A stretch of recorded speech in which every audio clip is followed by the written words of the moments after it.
La zona del Cadore, del Feltrino, dell'Agordino, della Val Belluna, insomma questo territorio straordinario è il luogo, la sede di tante realtà aziendali del settore dell'occhialeria. E cari telespettatori, ben ritornati a Made in Veneto. Noi dedicheremo questo appuntamento a raccontarvi quest'ambito produttivo strategico che nasce tanto tempo fa, si espande, dà possibilità occupazionali a migliaia di persone e che costituisce tuttora un fiore all'occhiello della produttività nazionale, ma anche naturalmente veneta. Andiamo a scoprirlo meglio insieme, quindi seguitemi.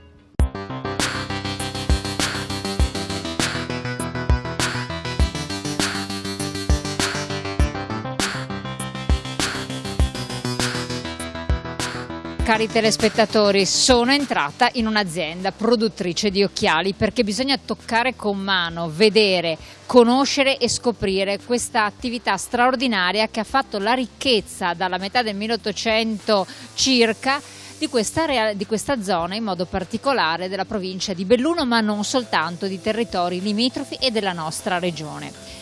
Ne parliamo insieme alla titolare di questa azienda, ma anche un ruolo istituzionale molto importante, Lorraine Berton, presidente SIPAO, sezione industrie produttrici e articoli per l'occhialeria, delegata peraltro all'internazionalizzazione, quindi un ruolo molto strategico del settore dell'occhialeria. Allora, innanzitutto, visto i suoi ruoli, come stiamo andando? Ma il settore sta andando fortunatamente molto bene, certo il lavoro è complesso, l'impegno dei produttori è altrettanto importante. Comunque segno più. Segno più, diciamo, perché siamo tra i pochi fortunati ad avere comunque dei segni molto positivi. Il secondo semestre segna un più 15%, quindi sicuramente per noi è una svolta. Allora, questa è un'attività produttiva che ha connotato l'area del Bellunese in particolare, ma anche altre province senza dubbio. Che tipo di aziende si trovano e quali sono le aziende vincenti? Un po' qual è la connotazione e la caratteristica? Nel territorio abbiamo la fortuna di avere le grandi aziende che ci rappresentano in tutto il mondo, Luxottico, Safilo, Derigo, Marcolin, Marchon e tante altre. Dietro a questi grandi fari abbiamo questa realtà delle piccole e medie imprese, che sono imprese che comunque danno moltissimo lavoro e assolutamente sono capaci di affrontare il mercato internazionale e quindi di mantenere la produttività sul territorio. Qui vediamo macchinari molto importanti, impegnativi anche come investimento, però una produzione che mantiene l'artigianalità. Voi all'interno avete la creazione anche di uno stile, di un design, la proposta di modelli vostri che si affermano poi con la griffe che li va in qualche modo a firmare.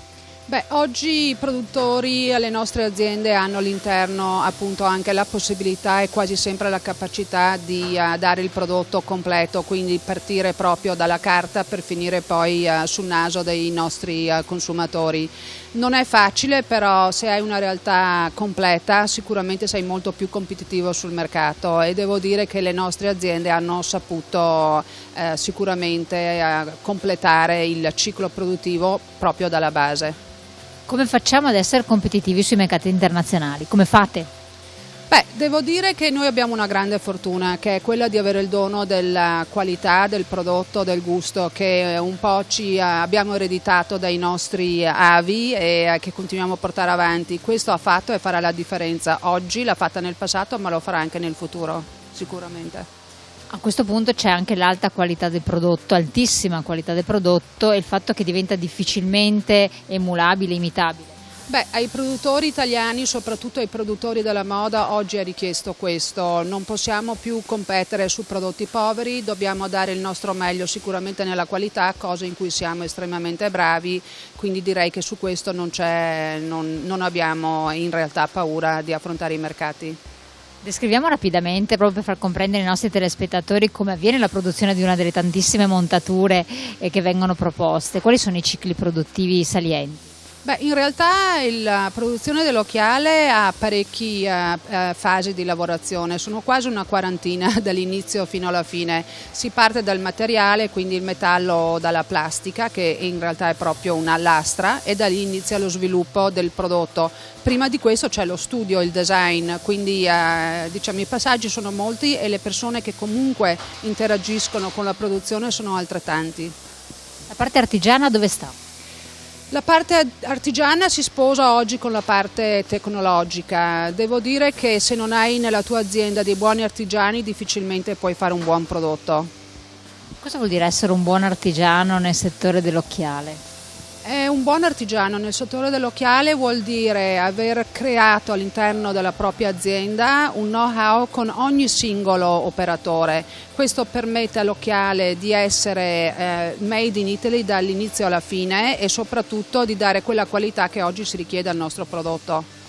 Guardando appunto con occhio positivo abbiamo visto che sono realtà importantissime e strategiche, soprattutto che sono in crescita, e questo ci dà molto entusiasmo.